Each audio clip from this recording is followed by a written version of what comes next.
मानव निर्मित कहर ने जीवन को मुश्किल कर दिया है, जिससे कि हमारे जीवन पर संकट मंडराने लगा है। लोग तेजी से बीमारियों की चपेट में आ रहे हैं। सांस लेने में दिक्कत से लेकर बीपी, फेफड़ों व दिल के रोग की चपेट में आ रहे हैं। और ये सब हो रहा है खराब हवा की गुणवत्ता के चलते। करनाल जिले के एयर क्वालिटी इंडेक्स 370 के पार पहुंच चुका है, जो कि प्रदूषण का सबसे खतरनाक स्तर है, जिसके आगे शासन प्रशासन दावे बेअसर हो चुके हैं। प्रशासन की लाचारी का अंदाजा इसी से लगा सकते हैं कि प्रशासनिक अधिकारी भी बरसात और हवा की गति बढ़ने का इंतजार कर, ताकि आसमान में फैली धुएं की चादर किसी तरह से हट सके। प्रदूषण स्तर के खतरनाक लेवल पर पहुंचने से आंखों में जलन, सांस लेने में दिक्कत, बीपी सहित कई तरह के परेशानियों से लोग जूझ रहे हैं। हालांकि प्रशासनिक अधिकारियों ने दावा किया है कि ये सब एक दो दिन में ठीक हो जाएगा। अपने स्तर पर प्रशासन कई प्रयास कर रहा है ताकि इन समस्याओं से काफी हद तक राहत मिल सके।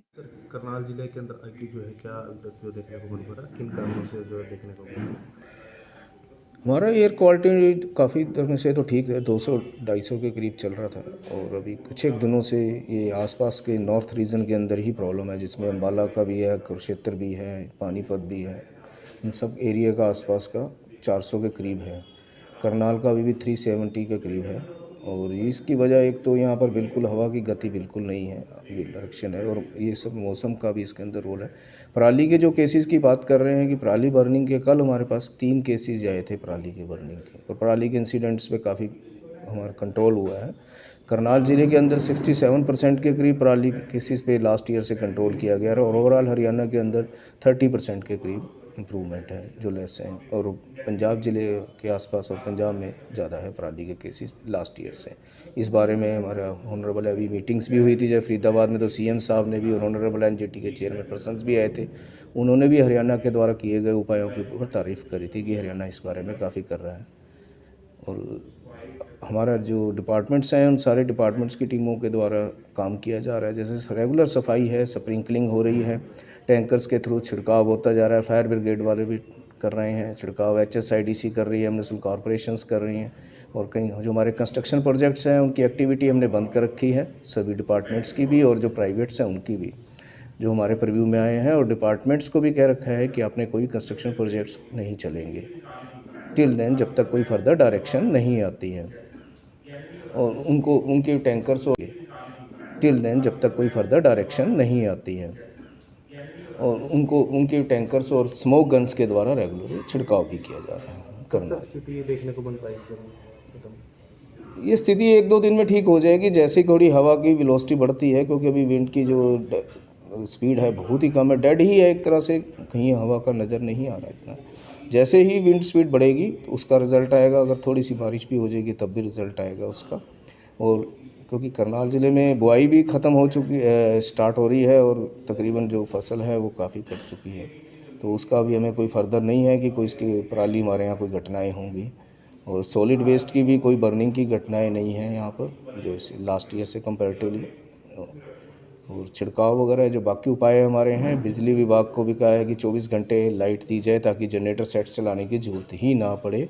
जो इंडस्ट्रीज़ हैं उनको हम वैलिड कंसेंट इश्यूज़ कर रहे हैं, जिनके अंदर उनके जितने भी एयर पोल्यूशन कंट्रोल डिवाइसेस हैं उनको मॉडिफाइड कराया जा रहा है, और हम उनको कंसेंट दे रहे हैं। हमारे यहाँ एचएसआईडीसी के अंदर पीएनजी की सप्लाई है, और 100% जो इंडस्ट्रीज़ हैं उनको हमने इसके ऊपर पीएनजी पे शिफ्ट करा दिया है, जो और बायोमास पे भी शिफ्ट करा दिया है जो एचएसआईडीसी के अंदर है, और उनको वैलिड कंसेंट भी दे दी है। और जो हमारे दूसरी इंडस्ट्रीज़ हैं जहाँ पर हमारी पीएनजी की सप्लाई नहीं है, वहाँ एयर पोल्यूशन कंट्रोल डिवाइसेस को मॉडिफाई कराने के लिए कहा गया है, और वो लोग कर रहे हैं। और कोई भी नई एनओसी या कंसेंट है वो हम उसके बिना नहीं दे रहे हैं, और वैलिड कंसेंट भी हम इशू कर रहे हैं। मोर देन 170 के करीब हमने वैलिड कंसेंट अभी तक इशू कर चुके हैं करनाल ज़िले के अंदर। बाद कोई भी इंडस्ट्री जिसने वैलिड कंसेंट नहीं ली होगी, जिसने अपने air pollution control devices as per CA के उनकी डायरेक्शन के अनुसार मॉडिफाई नहीं किए होंगे, उनको बिल्कुल चलने की अनुमति नहीं होगी, और उनके ऊपर क्लोज़र की कार्रवाई की जाएगी। ये मेरा मैसेज है सभी इंडस्ट्रीज़ के लिए।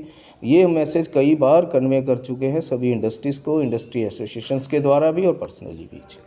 उनके बाद में चलान भी करेंगे? उसके बाद तो जो हमारे प्रीव्यू में है हम इसको क्लोज़ भी करेंगे। अगर कोई 31 12-22 के बाद कोई भी नहीं करता तो इंस्पेक्शन करेंगे और उनको बंद भी किया जाएगा और केवल वही इंडस्ट्री चल पाएंगी जिन्होंने अपने air pollution control devices modify कर लिए हैं, उसके अलावा नहीं चल पाएगी जी। शासन के सभी विभाग छिड़काव के काम पर लगे हैं। सभी निर्माण कार्यों को बंद किया गया है ताकि धूल कण हवा में ना फैले। सभी उद्योग पीएनजी पर हैं। साथ ही पराली जलाने की घटनाओं में 60% तक कमी आई है। करनाल के रहने वाले लोगों की अगर माने तो आंखों में जलन हो रही है, गले में खराश सहित कई दिक्कतों का सामना करना पड़ रहा है। कल भी थी और आज भी बना हुआ है। देखिए बिल्कुल काफ़ी दिनों से जो है स्मोक की जो चादर है वो पूरे आसमान में फैली है और काफ़ी दिक्कतों का भी सामना करना पड़ रहा है हमें कि जैसे बाइक पे आते हैं या कहीं भी जाते हैं तो आंखों में जलन होती है और उसके बाद गले में खराश भी है। मेरे खुद पिछले 3-4 दिन से गले में खराश है और काफ़ी मुश्किलों का सामना करना पड़ता है। बिना आप मास्क के चल भी नहीं पाते हैं, मतलब मास्क लगाना भी लगता है। कई बार मैं बाइक पे जाता हूँ तो मास्क लगा के चलता हूँ या हेलमेट लगा के चलता हूँ ताकि उससे थोड़ा मेरे को बचा जा सके। और आंखें में काफ़ी तकलीफ़ होती है, मतलब जलन होती है आंखों में। क्या कारण मानते हैं इसे, क्या है? इसके बिल्कुल जी धुआं पराली जलाने का जो मामले हैं और गाड़ियाँ जैसे प्रदूषण काफ़ी हो रखा है, जो पिछले दिनों काफ़ी परालियों के जो मामले हैं वो सामने आए हैं, तो इसका मुख्य कारण वही है। वाहन वगैरह भी हो सकता है? बिल्कुल हो सकता है जी, क्योंकि बिल्कुल हो सकते हैं क्योंकि पोल्यूशन वाहनों से सबसे ज़्यादा होता है और मतलब लोग पोल्यूशन की जांच भी नहीं करवाते, उसके बावजूद भी मतलब लेके चलते हैं गाड़ियों को। और जीटी रोड पे से हम अभी आए हैं। जीटी रोड पे भी गाड़ी चलाने में बहुत दिक्कत हो रही है, बहुत ज़्यादा स्मोक सा फील हो रहा है, आंखों में बहुत ज़्यादा जलन है। तो गवर्नमेंट को इसमें चेक करना चाहिए भी क्या एयर क्वालिटी के अंदर प्रॉब्लम आ रही है। Government should check it out. क्या हो सकता है, क्या लगता है आपको इस तरह से अजीब सी आंखों में जलन आता है? लग रहा है जैसे कहीं कुछ जलाया गया हो या कुछ ऐसा सिस्टम लग रहा है जिसके कारण आंखों के अंदर जलन लग रही है। जैसे आप ये लगाओ कुछ पुराना कूड़ा पड़ा हो, जैसे पीछे कूड़ा नहीं उठाया गया था गवर्नमेंट की तरफ से, उसको वहां पर आग लगा दी, उसके कारण सारे शहर के अंदर ही हुए पड़े। आई डोंट नो क्या रीजन है। हाईवे में बहुत दिक्कत आ रही है सर। हाँ, ट्रैवल विजिबिलिटी बहुत लो है, आपको बहुत ध्यान से गाड़ी चलानी पड़ रही है। मेरा नाम सुखदीप सिंह। सड़कों पर स्मोक की चादर फैली हुई है, कुछ दिखाई नहीं देता। वाहन चलाना भी मुश्किल हो गया है। प्रदूषण के बढ़ते स्तर से कई परेशानियां हो रही हैं। हरियाणा आज के लिए करनाल से अमित भटनागर की रिपोर्ट।